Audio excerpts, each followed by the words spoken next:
पटरी की मरम्मत मुकम्मल हो चुकी। ट्रेन कुछ ही देर में रवाना होगी। गाड़ी जाने वाली है। शुक्र है खुदा का।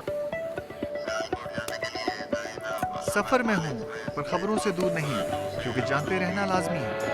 तो अभी अपना फोन उठाइए और समा SMS न्यूज अलर्ट्स हासिल करने के लिए SA टाइप कीजिए और भेज दीजिए 8125 पर।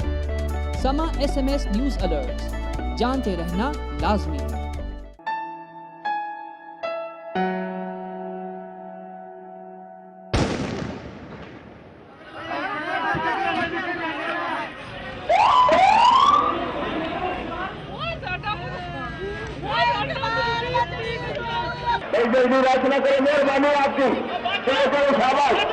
नाज़रीन, प्रोग्राम मुतासरीन में दोबारा हाजिर खिदमत है। आपको लगा कि आज जब शाहिद इकबाल आपसे रुखसत हो रहे हैं तो आज के बाद आप उन्हें कभी नहीं देख पाएंगे? आगे वो बच्चों को कहा करते थे किसी को कि मुझे खाना दो। उस दिन उन्होंने किसी को भी नहीं कहा, खुद ही डाला, खुद ही खाया। अपनी चीज़ें, लाइट गई हुई थी, उनकी जो टोपी थी वो गिरी हुई थी कहीं, बड़ी मुश्किल से ढूंढी है उन्होंने।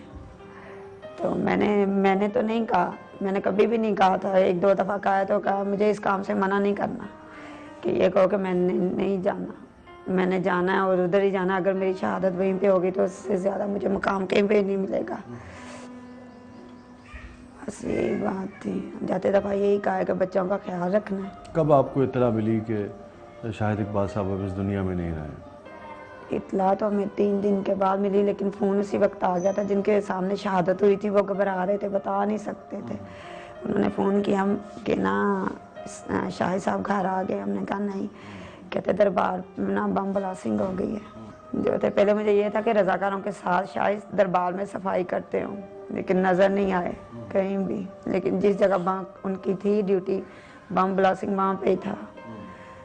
तो उसके बाद 11 साढ़े 11 बजे के बाद फ़ोन आया कि ये ऐसे हादसा हो गया। मेरा बेटा गया है अपने तायापू के घर, उन्हें लिया है साथ। ढूंढते हैं 2-3 दिन ढूंढते हैं, नहीं मिला। 2-3 दिन तक उनकी मैयत नहीं मिली? नहीं मिली। तीसरे दिन पे ये मेरा बेटा जिनके साथ जिन्होंने उनकी ड्यूटी लगवाई हुई थी, उनका फ़ोन आया कि मिले, उन्हें पता था।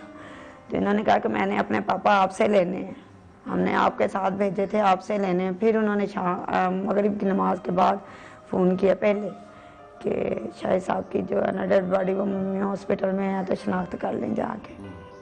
कितना फ़र्क पड़ा है शाहिद साहब की वफ़ात से? ज़िंदगी पहले क्या थी और बाद में क्या है? पहले गुर्बत थी लेकिन खुशी थी। मिलजुल के वक्त टाइम हम लोग पास कर लेते थे।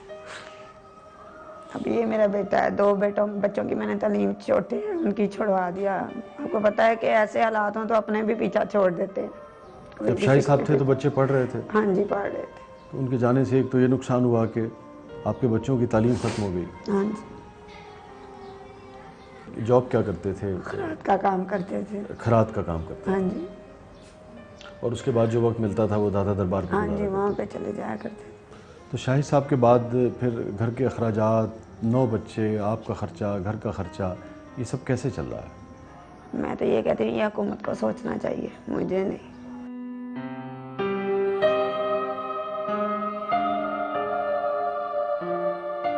किसी के हाथ की चूड़ी भी बैन करती है, किसी के हाथ की चूड़ी भी बैन करती है, किसी के होंठ के ताले भी सोख करते हैं।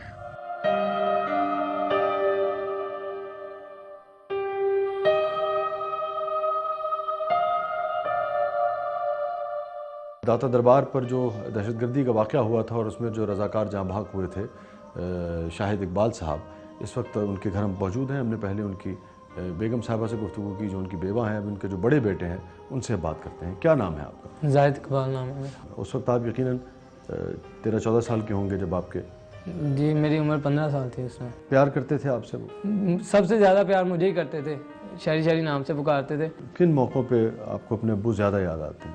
मुझे तो रात को सोने वक्त जो था ना, मैं अपने अब्बू के साथ ही जो सा लेटता था। मैं उनके जो था ना, 1 मिनट भी क्या दिन को सच चाहे याद आए ना आए, रात को मुझे ज़रूर याद आते हैं कि भाई मेरे अब्बू जो से ना मुझसे दूर चले गए हैं। कब पता लगा आपको, कैसे पता लगा कि आपके वालिद साहब अब इस दुनिया में नहीं रहे? 3 दिन जो था ना, हम तो ढूंढते ही लेके, लेकिन 3 दिन तक हमें मिले नहीं थे कि भाई कहाँ। कोई हॉस्पिटल ऐसा नहीं था जो हमने ना ढूंढा हो। कितनी अजियत से गुजरना पड़ता होगा आपको जब आप हर डेड बॉडी को देखते थे ये सोच के कि कहीं ये मेरे वालिद की मैयत तो नहीं है। मैं तो जो सा ना मेरे जो से ताया अबू थे ना, वो मुझे उन्होंने एक साहब का मेरी आंखों पे जो सी पट्टी बांधी हुई थी कि कहीं तुम्हें ना कुछ हो जाए, देखो अपने अब्बू को देखोगे तो कुछ हो ना जाए। लेकिन मैं जो सा ना जब देखता था तो लेकिन आंखें बंद होती थी मेरी, बाद में देखता था वो मुझे कह देते थे कि भाई ये नहीं है। आपको हौसला नहीं पड़ता था नहीं। देखने का? हर चेहरे पर एक उदासी है। दहशतगर्दी की आड़ में मारे जाने वालों के लवाहिकीन सरापा सवाल हैं कि आखिर उनको किस गुनाह की सजा दी गई और कब तक आगो खून का ये खेल जारी रहेगा। क्योंकि हमारा मुल्क इस वक्त दहशतगर्दी फेस कर रहा है जिसकी मुख्तलिफ वजूहात हैं, तो हम लोगों को, पाकिस्तानियों को इकट्ठे रह के इत्तेहाद का मुजाहरा करके इस जंग को लड़ना है। और ये एक लंबी जंग है। कोई ये ना समझे कि ये चंद दिनों में, चंद हफ्तों में पूरी कौम अज़म करके इनके ख़िलाफ़ लड़ती रहेगी तो इंशाल्लाह ये ख़त्म हो जाएंगे। मगर इसमें टाइम लगेगा, सब्र का मुजाहरा करना होगा और पुलिस का साथ देना होगा पब्लिक को, ताकि मिल के हम दहशतगर्दों को फ़ाइट करें।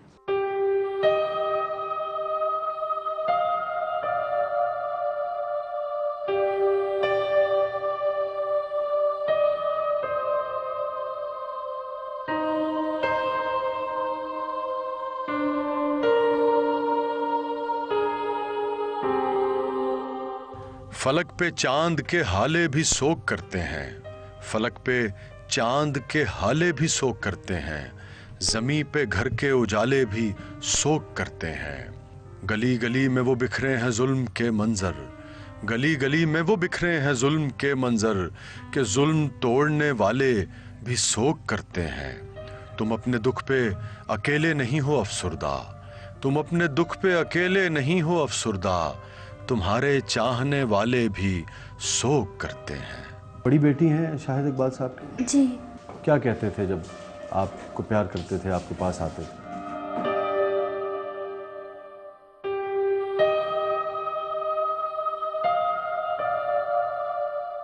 बोलिए बेटा।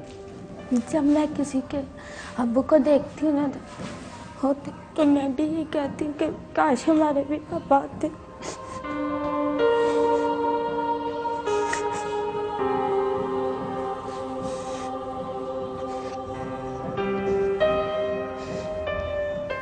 किन मौक़ों पे पापा ज़्यादा याद आते हैं?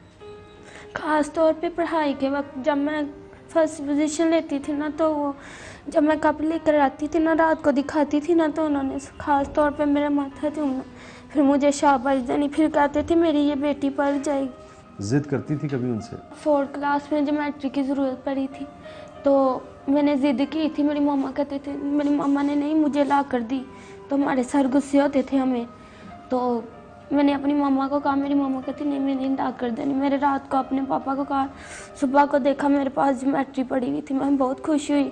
अभी तक वो मेरे पास ज्योमेट्री वैसे ही पड़ी हुई है। ये जो दहशतगर्दी होती है हुकूमत से, लोगों से, ये सब करने वालों से, इनके बारे में क्या सोचती हैं और कोई पैगाम आप देना चाहें?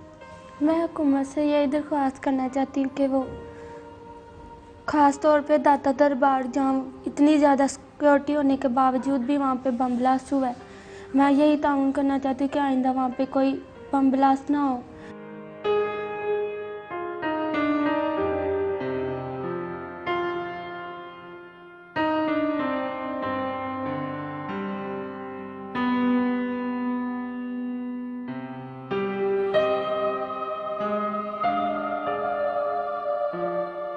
नाज़रीन, मेरे बैकग्राउंड में आप जो इमारत देख रहे हैं वो खंडर नुमा इमारत, जब किसी हादसे में किसी घर का सरबराह अचानक रुखसत हो जाए तो उस घर की हालत भी ऐसी ही हो जाती है। ढांचा तो इमारत का खड़ा होता है मगर इमारत की असल रूह जो है वो उससे रुखसत हो गई होती है। वो खुशियाँ, वो ताजगी, वो दिलकशी जो इमारत में होती है वो रूठ जाती है। बिल्कुल ऐसे ही जब किसी घर का सरबराह किसी घर से चला जाए और अचानक चला जाए तो उस घर की भी यही हालत होती है। आप देख रहे हैं कि बैकग्राउंड में शाहिद इकबाल का जवां साल बेटा अपने बाप की कब्र पर फूल चढ़ा रहा है और पानी डाल रहा है। ये था आज का प्रोग्राम मुतासरीन। अगले हफ्ते तक के लिए वसी शाह को इजाज़त दीजिए। अल्लाह हाफ़िज़।